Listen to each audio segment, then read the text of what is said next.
And so now let's talk about the devastating impact that drug policies have had on communities, and specifically communities of color.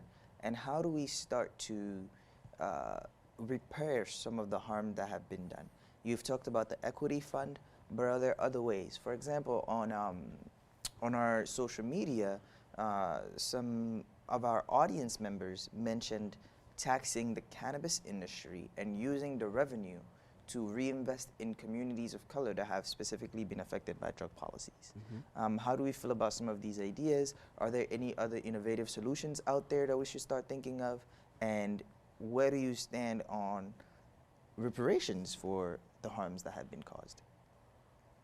Well, I would say one important factor that I think should be focused on by the state and the city is through the expungement of past criminal records for people who have got in trouble for cannabis. Right.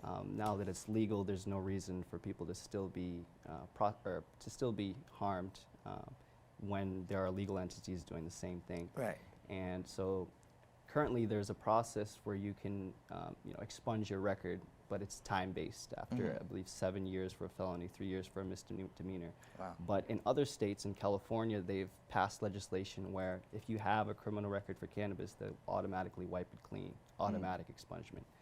And I think that is something that we could use here in Massachusetts because just people who have criminal records generally don't understand or just generally don't understand that there's a process that you have to go through to get that off your record. It's not common knowledge. And so if the state would be proactive and just wipe away the records, just like our neighboring states have done, it could be beneficial for the systemic barriers that exist for people.